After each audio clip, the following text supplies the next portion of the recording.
The bell tolls at midnight.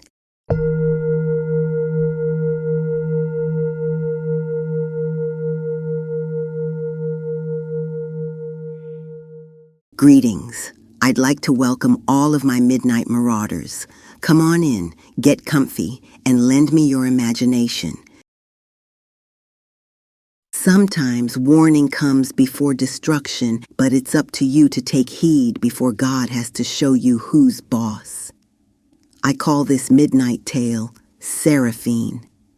The bayou was dark and shadowy as the fog sat on top of an earthy gumbo-filled swamp full of more deadly wildlife and creeping vegetation that one could ever imagine a Louisianan dark swamp could produce. Bertie Beaumont was up at 3 a.m. walking around her modest stilt house with her living room aglow as 30 white candles burned in candelabras spread out around the room. Bertie was a darkly packed and melanated 5'6" well-built woman. Her colorful taste in dress was a sight to behold, especially those muumuus she practically lived in. She was composed of a strong energy that most folks could feel as soon as she entered a room. She bore striking features that hid her 60-ish age. She had a head full of thick, wavy, salt and pepper shoulder-length natural hair that most young women would pay top dollar for. Her fingers and wrists were adorned with beautiful sterling silver and turquoise jewelry. Her neck bore a large medallion of the twin zodiac sign. Bertie, up at the witching hour, walked out on her stilt house deck, climbed down a short wooden ladder into her motorboat, carrying 2 black bags. She sat down inside the boat and began taking out the contents of one of the bags, 6 incredibly detailed dolls, or poppets, as some Louisianans like to call them. She sat them up right in a row inside of the boat and started the engine, taking off into the pitch-black swamp. She came upon a designated area between 2 oddly twisted, entangled trees where only the light of an enormous orange-colored full moon shone down on Bertie's hand as her glistening silver rings sparkled under the moonlight. She turned off the motor and looked over the swamp while noticing large gators rustling with anticipation as she reached inside the other bag. She threw large portions of full cow tongues into the swamp as a feeding frenzy began. Bertie started to chant in a low hum while sprinkling fairy dust over the dolls. This ritual of Bertie's was certainly part of an old conjurer's magic, known to keep one silently under your spell. Mr. Theodore LeBlanc, the town's beloved doll maker, was in his shop sitting at his sewing desk while talking on the phone to Miss Seraphine Lafayette, a 39-year-old 5th grade school teacher. "I'll have your order on time," said Mr. LeBlanc. "The cost for this new order will be discussed as soon as the finishing touches are completed and your new purchase is ready for use." "I can't thank you enough, Mr. LeBlanc," replied an excited Seraphine. "You are truly a godsend." Seraphine hung up the phone and grabbed her briefcase off of the breakfast nook chair, then put an orange in her purse that she'd picked up out of the fruit bowl from the kitchen countertop. Seraphine was a slender and tall 5 feet 10-inch woman with beautiful skin like smooth molasses, a short black pixie-cut hairstyle, big brown eyes, and 2 dimples in either cheek the size of olive pits. She walked into the living room, headed towards the front door, looked up at the wedding picture of herself and husband, Virgil, hanging on the wall with a vacant expression. She grabbed a bottle of whiskey sitting on the bar, chugged it, and winced while wiping her mouth with the back of her hand as her eyes rose back up in a devilish glare at the wedding photo. She slammed the door, saying explicitive murmuring under her voice. Her husband, Virgil, was a 6-foot-tall, physically fit, well-groomed, vanilla-complected man of Creole descent. He had curly black hair and a strong Cajun accent. He was currently away on a business trip for the second time this month, unfortunately, with Christmas right around the corner. Seraphine locked the front door and walked down the driveway, noticing small feathers spread out amongst the ground around her car. Upon walking up to the driver's side, there lay a dead little house sparrow, presumably half eaten by some sort of predator. She looked around, wondering what could have devoured the little sparrow in such a vicious manner. Then out came Bogart, the next-door neighbor's large and brutish black cat, from a crawl space underneath the house. It advanced towards the car with its mouth agape, snatched up what was left of this poor little bird, and walked away calmly. Seraphine stood there for a moment, irritated as hell, unlocked the car door, got in the car, started the engine, and just sat there. She sat there thinking of all the BS she took on a regular basis from people who deserved nothing more than swift karma. She smiled at the notion of having the sweet and savory ability to give it to 'em too. She proceeded down Old Destrehan Road, making her morning commute from home to work in less than 10 minutes to New Sharpie Elementary School. She parked her car in the designated parking area and proceeded to her class, where a few of her 5th grade students were already in class and seated, eagerly awaiting her arrival with smiles and warm greetings. "Good morning, Mrs. Lafayette," said little Latasha Beaumont, the granddaughter of Bertie Beaumont. "Good morning, Latasha. I love your hair," said a smiling Seraphine. Suddenly, Seraphine's phone began ringing, and she excused herself to the hallway. "Good morning, honey," said her husband Virgil on the other line. "Sorry I'm late calling, honey. I woke up rather late, and the business meeting lasted a lot longer than I'd anticipated." Seraphine sighed with disappointment, then asked, "So, when will you be heading back from the Philippines?" A curious Seraphine quietly waited for an answer. "Tonight," replied Virgil. "Honey, I'll call you when I'm off later, okay?" Virgil hastily added. Seraphine, sounding uncertain, replied, "Sure, babe. Class is about to start anyway." Seraphine stood out in the hallway with a disappointed expression on her face, but quickly put on a smile so as not to show any low vibrations to her happy, energetic students as they began pouring into the classroom promptly at 8 a.m. sharp. Next door to Seraphine's classroom was Miss Daphne Maratti's 4th grade homeroom class. Seraphine and Daphne, who were co-worker friends, would often meet after school was out and drive over to the little cafe down the street and swap stories of some of the BS that went on in their personal lives, as well as their most difficult students' classroom antics.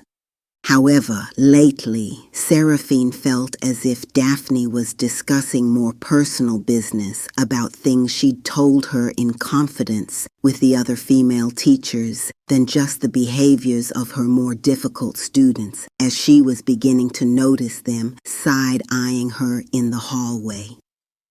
Seraphine closed her classroom door after all the students were seated, then handed out their morning assignments for the day after a classroom warm-up session of stretching, flag allegiance recital, and morning roll call. As the day progressed, the students had finished lunch and recess was ending. Seraphine, sitting in the teacher's lounge, began hearing the whispers and noticing they were staring in her direction. Seraphine, not the vain or arrogant woman she absolutely could be, was confident enough to know they couldn't be talking ish about her looks, seeing as how the two of them had all the grace and beauty as a knee-high laced-up combat boot. An annoyed Seraphine asked, "Can I help you?" immediately warranting both of these grown kindergarteners to promptly exit the teacher's lounge. Nonetheless, a tired and frustrated Seraphine shrugged off the petty BS and ignored the obsessive hoover from her messy co-workers for the remainder of the day, to the point that it seemed as though they'd swallowed invisibility pills, and had completely disappeared. Suddenly, a loud scream could be heard echoing from the hallway near the administration's office. Seraphine ran out of the teacher's lounge to see neighboring teacher Daphne Marotti laid out on the floor in the middle of the hallway after having slipped and presumably twisting her knee in a 360-degree angle. It was the most unusual-looking sight, definitely dislocated and terribly swollen.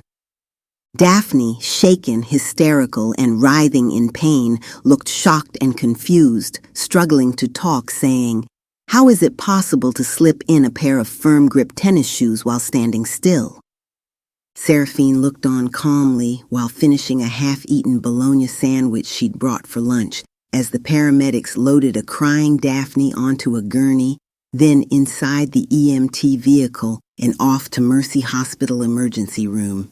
Seraphine walked back into her classroom, reached into her desk drawer, and collected the curriculum for her students' next day lesson. She noticed a party brochure for her niece April, her oldest sister Hazel's daughter's birthday party this coming Saturday. "Shoot! I'd forgotten all about April's party," said Seraphine as she gathered her things and walked quickly to her car, feeling the weather beginning to change as she attempted to beat the coming rain. Big Crit's "Keep the Devil Off" blared from her stereo. She noticed mist collecting on her windshield and the sky began to darken within minutes. Suddenly, rain started falling so hard that it seemed as if Seraphine's car was parked under a water main break. She turned on her headlights and slowed down as she maneuvered around giant potholes and debris in the road. Seraphine made it to the house and noticed Virgil's car in the driveway. She pulled off her mauve-colored blazer before exiting the car and used it as an umbrella, covering her head and upper body with it as she hurried towards the front door, fumbling with the keys to unlock it and get inside. She immediately shot a stern look at Virgil on the phone in the kitchen, who then abruptly ended his call, saying, "I'll get that fax to you a little later tonight and we'll go over the schedule."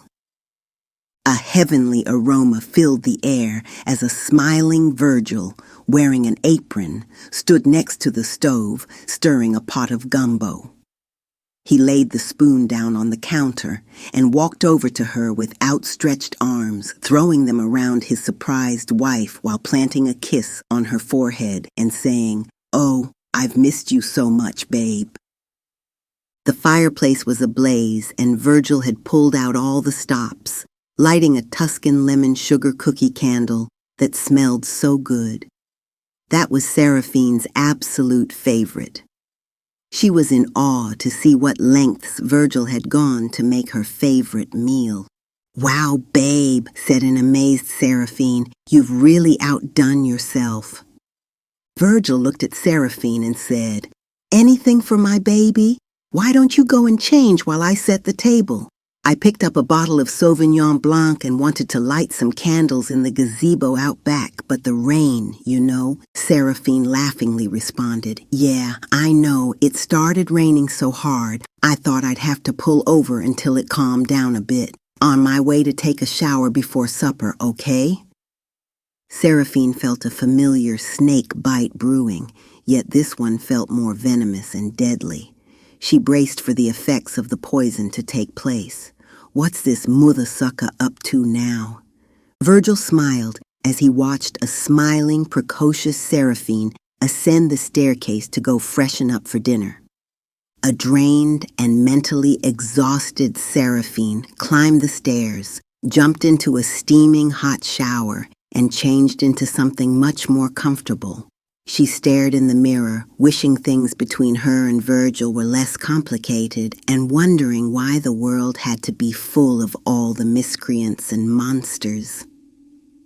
She then proceeded downstairs to find that Virgil had poured the wine and set the table modestly with the pot of gumbo in the center. "Everything looks delicious, honey, and we both know you don't play about your gumbo," said a hungry Seraphine.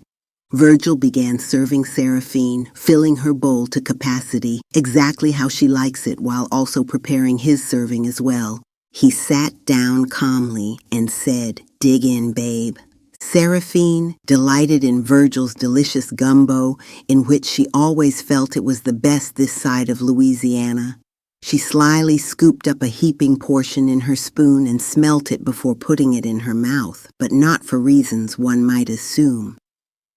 Seraphine, feeling as though all is well, filled her belly to the tune of a second bowl, her thankful tummy doing the happy dance while loosening her belt.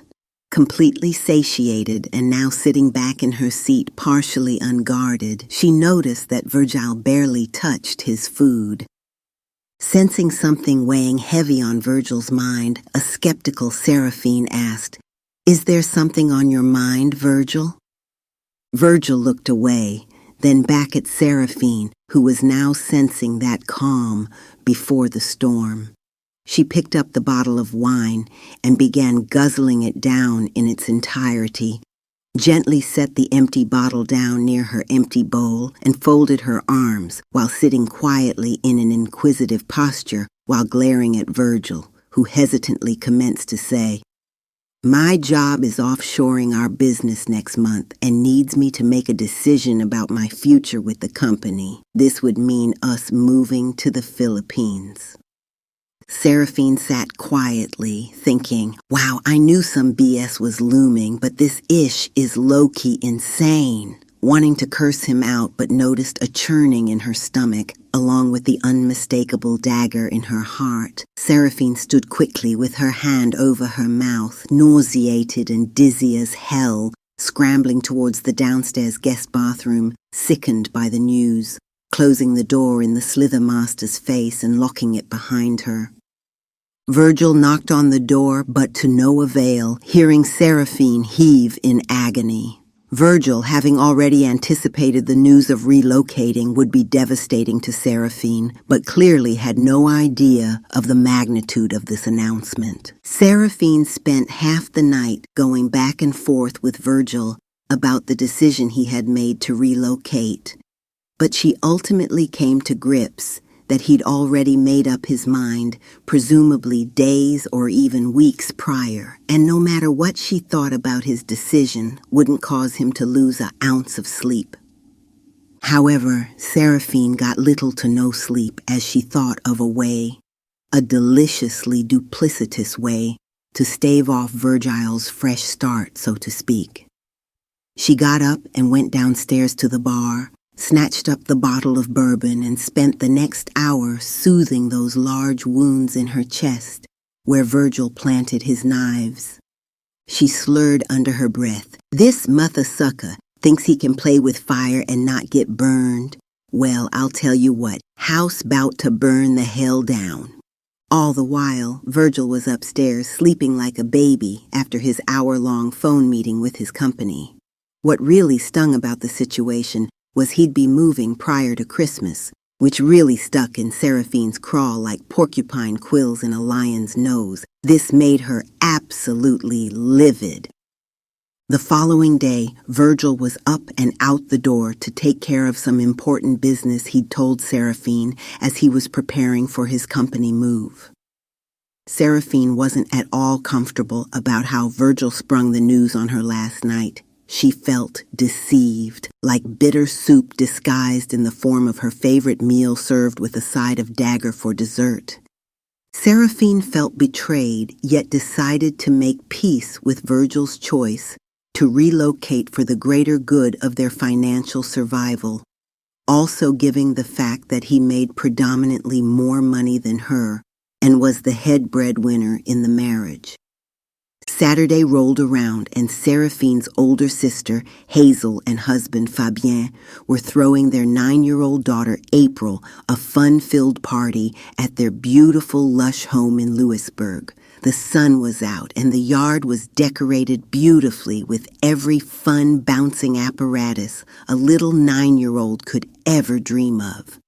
Seraphine wasn't really into the festivities, but did her best to hide the anger she felt about Virgil moving to the Philippines next month with his company.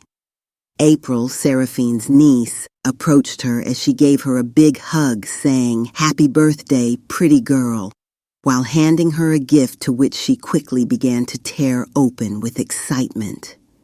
Her eyes widened and she looked strangely at this male doll, but appreciatively, April hugged her Aunt Seraphine while holding the doll tightly in her hand, saying, "Thank you, Auntie Sarah, I love it."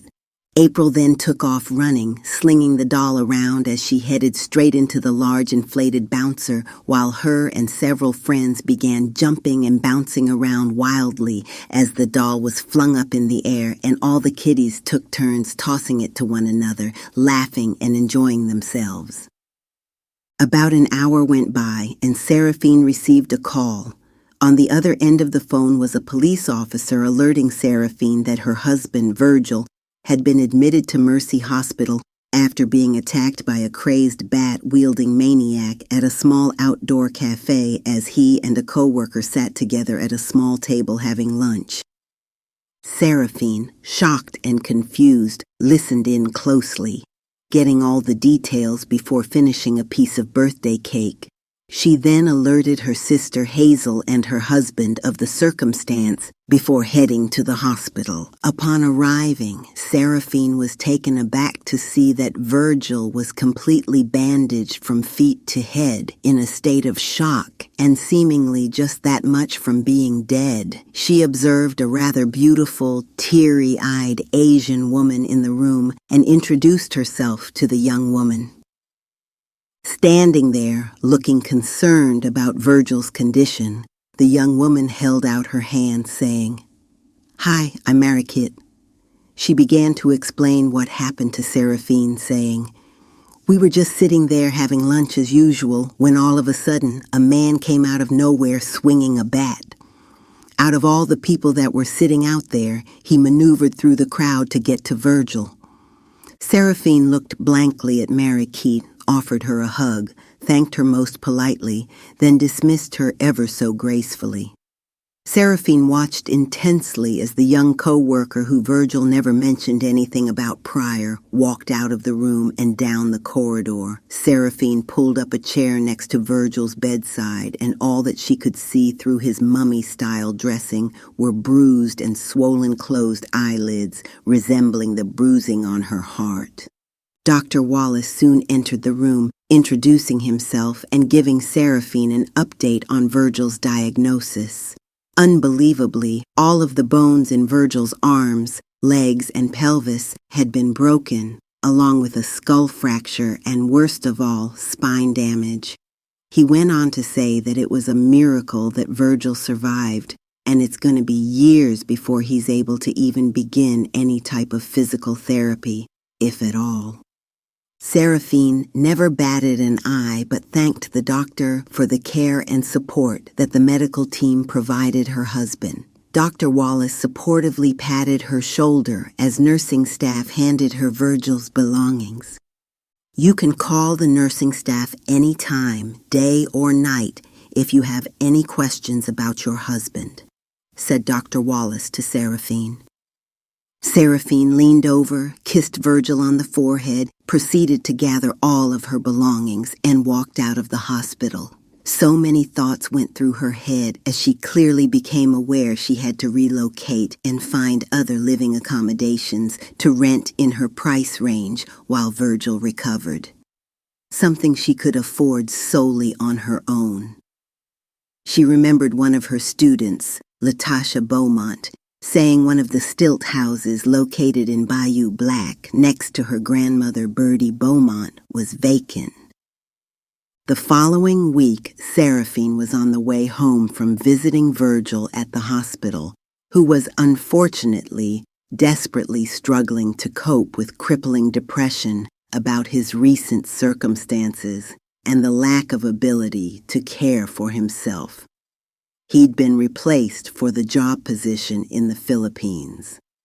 Seraphine noticed the lack of support from his job colleagues, who were there rooting him on to move and support their company before his unfortunate brutal attack, but now seemed to have all disappeared, including his good friend, co-worker, and pretty little lunch buddy, who Seraphine was told by nursing staff never came back or called to check on Virgil in the hospital after the day he was admitted. Seraphine, now the sole breadwinner for herself and Virgil, decided to make a detour towards the more affordable Stilt House community in the Bayou Black area. Upon driving up to the location, she began feeling the energy of these ominous, eerie, and mysterious-looking stilt houses sitting on the water. She then noticed a handy man at the location working on the house.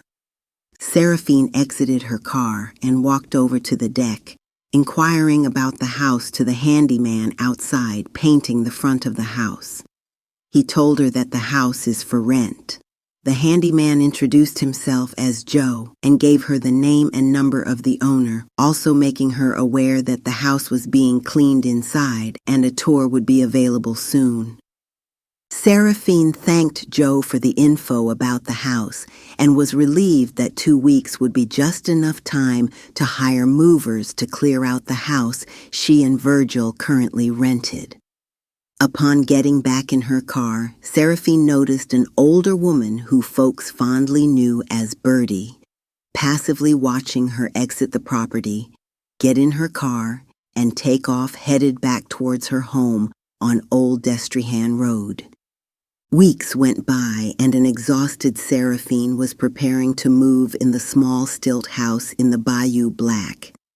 It was an early Saturday morning and Seraphine, who had awakened with a throbbing headache from staying up listening to music and enjoying a few drinks by herself, now suffered from little to no energy, all while Virgil blew up her phone trying to convince her to change her mind about the stilt house and choose another location to live. But it was too late, as Seraphine had already paid for 2 months' rent in advance, and the movers were to arrive any minute. Virgil's mood swings were starting to affect the nurses, and Seraphine grappled with the idea of having to hire in-home help in case the hospital could no longer tolerate his angry outburst. Oddly enough, Dr. Wallace told Seraphine that he was baffled how Virgil seemed to keep re-injuring his back, even though he was completely secure in his mobility, making it impossible for this to have become an issue. Seraphine agreed it was in fact odd. She asked if there was anything she could do to help this situation. The doctor let Seraphine know that they'd continue to try and figure out what could be causing Virgil to suffer repetitive injuries without any known activities. He told her he'd keep her updated with any new findings. Move-in day came for Seraphine. She'd tied up all her loose ends except for one. She called Mr. LeBlanc, Louisiana's top doll maker, and inquired about a particular order she'd made a few weeks ago. He told her that the order was ready for pickup, and Seraphine was absolutely elated. She rushed to the shop in midday traffic and upon walking through the door, noticed Birdie sitting in a chair holding a basket full of intricate dolls near the front door. Seraphine smiled at Birdie, and Birdie nodded with a stoic look on her face. Not a mean gesture, but definitely not friendly either. Mr. LeBlanc came from the back of the shop as Seraphine walked up and stood in front of the register as he started ringing her up, and then motioned to Birdie to bring the dolls. Seraphine looked shocked. Mr. LeBlanc then paid Birdie, and she turned toward Seraphine and said, "You dat gull movin' nest dough, ain't cha?" Birdie asked in her thick Cajun accent. "Yes, I am moving to the stilt house in Bayou Black," Seraphine replied. "I'm Birdie," introducing herself. "Pleased to meet you, Miss Birdie." A smiling yet uneasy Seraphine said as she stretched out her hand to shake Birdie's. Birdie replied, "Nah, no Miss Birdie, just plain old Birdie, child." Birdie began to shake Seraphine's hand, but upon touching her hand she quickly let go of it, seeming a bit rattled while saying in her native tongue, "Ke kul tuanpe soli, men lipa tuanpe lapli." Mr. LeBlanc looked over his eyeglass rims at Birdie and nodded his head as she exited the shop. Did I do something to offend her? Asked Seraphine. LeBlanc replied, No, pay it no mind. Mr. LeBlanc wrapped each doll and placed them in a dark bag, adding a few business cards to her order. Seraphine paid a pretty hefty price for the new dolls. She thanked Mr. LeBlanc and wished him a good evening as she left the shop. Seraphine made it to the stilt house where she parked her car and sat there for a minute, anticipating opening the package. She gently pulled back the bow tie and took the dolls out of the bag and admired their lifelike details. Upon doing so, she noticed that there was an extra doll in her order. She looked at it, noticing it lacked the warmth and lifelike features that the other dolls possessed, even though its appearance looked familiar. She decided to contact the doll maker and make him aware that he had mistakenly given her an extra doll that possibly belonged to someone else's order. Seraphine dialed the shop, but got no response, so she decided to put the dolls back in the bag and exited the car. She noticed the movers packing up their moving equipment, making her aware that the move was complete. Having already paid the moving company, she proceeded to the stilt house saying, Wow, thanks guys, you've done a fantastic job. She handed the 4 movers a crisp $100 bill, saying, Here's a little something for such an organized team, thanks guys. The guys thanked Seraphine, saying, Mighty kind of you, ma'am, you're all set. Enjoy your new home. They got inside their trucks and drove off. Seraphine walked inside her stilt house, feeling a sense of calm, yet not necessarily digging the small space. She walked down the tiny narrow hall into the bedroom that was only large enough for her queen-size bed and a dresser with a small television on top of it. She looked into the bathroom, feeling as if she had miscalculated how tiny this house would be with furniture in it. It was now 9 p.m., and Seraphine sat on the living room couch, feeling overwhelmed and tired. She began scrolling through her text messages, noticing that the administration office at New Sharp Elementary School sent a message of support about her husband Virgil's speedy recovery and happy holiday greetings as well. Suddenly, Seraphine saw a shadow standing outside the front of the screen door, peering inside of the house. Although she couldn't make out a face, the moo-moo was a dead giveaway. It was Birdie, her next-door neighbor. "Oh, you startled me," Seraphine said while walking quickly to the door. Birdie invited herself in as soon as the door opened and wasted no time telling Seraphine, "Come with me." Birdie grabbed Seraphine's wrist to escort her next door, saying, "Sorry, child, I can't touch chu hand. Dare too much bad tings in dare." Seraphine followed Birdie to her home, and upon stepping inside Birdie's house, she noticed several candles burning with old wax oozing off of several candelabras on different tables. There was a rather large iguana in a big aquarium that was filled with vegetation and what looked like crickets moving about, presumably its supper. Seraphine started hearing the sound of maracas rattling, catching her attention, and she looked around the red-lit room feeling as if she'd been given some sort of psychedelic drug. But no, it wasn't just a sound, but an energy like that of shadowy figures moving out of the corner of her eye. Birdie huffed, "Sit down, gull." Seraphine took a seat at a round table unlike anything she'd ever seen before. Seraphine looked around this dark, red candle-lit room and noticed snakes moving about in a big glass case with their rattlers shaking with the maraca sound, and black fork tongues flickering wildly while looking in the direction where Seraphine was sitting.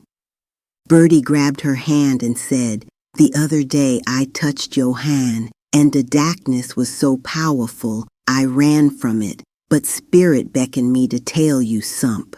with Seraphine's hand stretched out on the table, a table that clearly resembled some sort of bones. Which type is unknown? Birdie chanted quietly under her breath. Gimme the sight and lemme see tonight. Gimme the sight and lemme see tonight. Gimme the sight and lemme see tonight. Suddenly, Birdie's eyes turned white as she gripped Seraphine's hand. Completely caught off guard, Seraphine was ready to jump up and bolt, but was stopped in her tracks as she heard the voice of her dearly departed mother say, Baby, bless the dolls and give them back to the Creator before it's too late. Ke kula twampi soli, men lipa twampi lapli. That was the exact same phrase Birdie had recited in the store. Suddenly, Birdie opened her mouth and tilted her head back as a fog-like vapor escaped from her mouth. As soon as this fog-like vapor escaped, she dropped her head and all of the candles went black as smoke from the wicks swirled around the room like spirits trying to escape. Seraphine then jumped up and bolted out the door as she heard a loud, creepy voice echoing her name as she ran to her house and slammed the door and locked it. That night, Seraphine sat up in bed, panic-stricken and unsettled. She couldn't shake the eerie proverb that Birdie seemed to keep reiterating unmistakably in a voice that sounded like her dearly departed mother. The words Birdie said played in her head all night. Bless the dolls and give them back to the Creator. This had Seraphine shook beyond measure. The following day, as an exhausted Seraphine dragged herself out of bed, she conscientiously decided to do what she'd heard Birdie tell her in her mother's voice last night. Bless the dolls and give them back. Seraphine packed all of the dolls in the same packaging and said the Lord's Prayer while holding them tightly to her chest. She then put them in her briefcase and began to feel as if she was overheating, turning on the fan, but still sweating and uncomfortable. She walked into her tiny kitchen and set the Keurig for that bomb-ass French vanilla, as she liked to call it, and went to jump in the shower. After preparing for work and grabbing her coffee, Seraphine still felt hot and suffocating. Nonetheless, she packed her bologna sandwich and potato chips and began walking towards the door, but paused for a second, making sure she had the dolls in her briefcase. Seraphine felt awful, and still, she decided to check on Birdie, who had spooked the hell out of her last night. She knocked on Birdie's door, and a man's voice called out, "Yeah!" The door opened, and a tall, slender, dark-skinned man with piercing green eyes flung open the door. "Yeah, Gull," he asked. "Hey, how you doing? I'm Seraphine. I just moved in next door. I was just checking on Birdie before I went to work. She seemed a bit rattled last night." The man cut her off, saying, "Birdie at the hospital now. I'm ha Bruta Abel. She okay, just root work tired is all. Come back next week." Seraphine nodded and smiled while this rude bastard abruptly closed the door in her face. Seraphine felt lethargic and run down, but still made it to work with a few minutes to spare. She sat at her desk and called Virgil at the hospital, who answered in an acrimonious tone saying, "I see you decided to relocate us to the swamps, huh?" Seraphine shot back saying, "Just a few weeks ago you were ready to leave and now you're mad at me for doing what I needed to do to keep a roof over our head." Virgil was silent and hung up the phone. The school bell rang and the students began piling in the classroom. The morning continued as usual with the Pledge of Allegiance, classroom roll call, and all the norm. By the day's end, Seraphine started to feel a little better, as if she could breathe more deeply. Not as hot and claustrophobic. All the kiddies were leaving the classroom, and Birdie's granddaughter, Latasha, came to the teacher's desk and told Seraphine that her grandmother was hospitalized last night from exhaustion and dehydration. She said she'd be going to the hospital to visit her later as she waved goodbye and hurried to catch the bus. Seraphine gathered up her belongings and the students' curriculum for next week and as she went to grab her briefcase, she noticed it was open. She looked inside, but there didn't seem to be anything missing, so she headed to her car, feeling uptight and tense. She drove to Mr. LeBlanc's dollmaker shop, grabbed the bag, and walked inside. She explained everything that happened with Birdie, and he agreed to take the dolls back, but no refund was agreed upon. Seraphine then told the doll maker that the sixth doll was a bit odd because it bore no facial expression. The doll maker then said that particular doll belonged to another order and was given to her by mistake. Seraphine looked shocked and said, "Can I take another look at that doll?" The doll maker looked at the dolls Seraphine had brought in and noticed that it was missing. "It's not here with the other dolls you've returned, Seraphine," he said. "Do you remember where you put it? That's extremely important."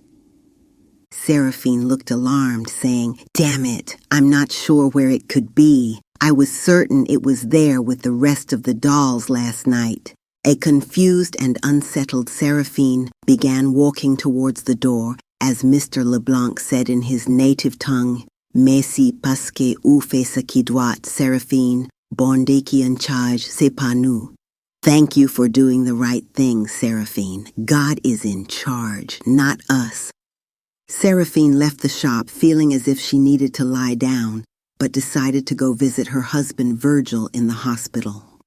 As Seraphine drove through the hospital parking lot, what felt like sharp needle pokes began to develop all over her body. Upon parking her car, she could feel burning in her feet and pressure around her head and chest.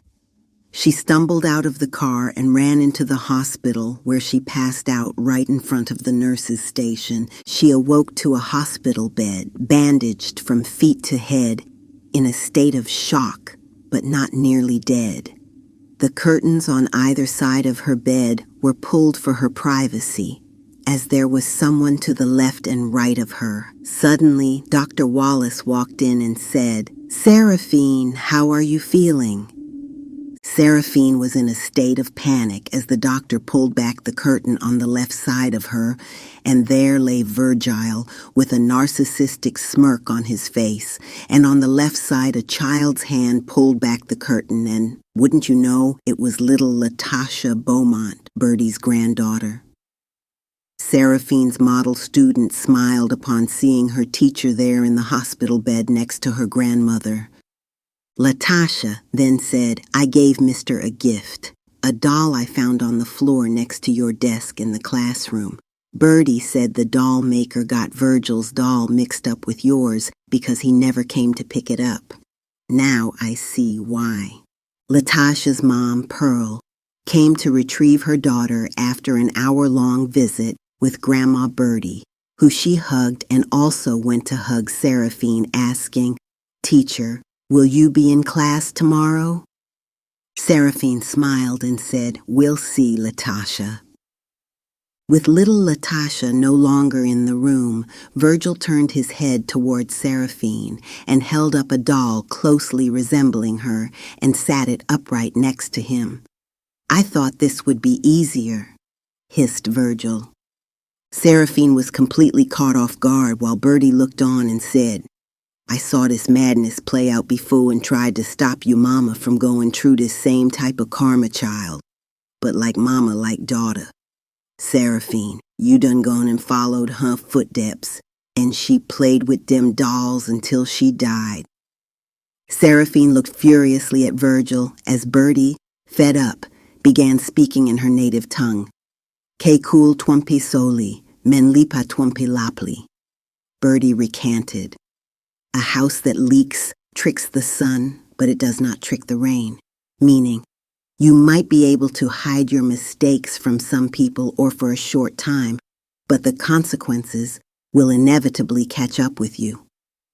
Seraphine smirked and leaned over and pulled out a doll made with Virgil's hair, clothing an image, saying, "I'll show you how to play with dolls. Ooh, it's on, bitch!" Virgil and Seraphine both began to exact revenge on one another by beating the crap out of each other's dolls in a vicious grudge match. As the nursing staff ran into the room looking on in complete horror, Birdie, tickled pink, could be heard in a sinister, creepy tone echoing throughout the hospital saying, "Baby, you never too old to play with dolls."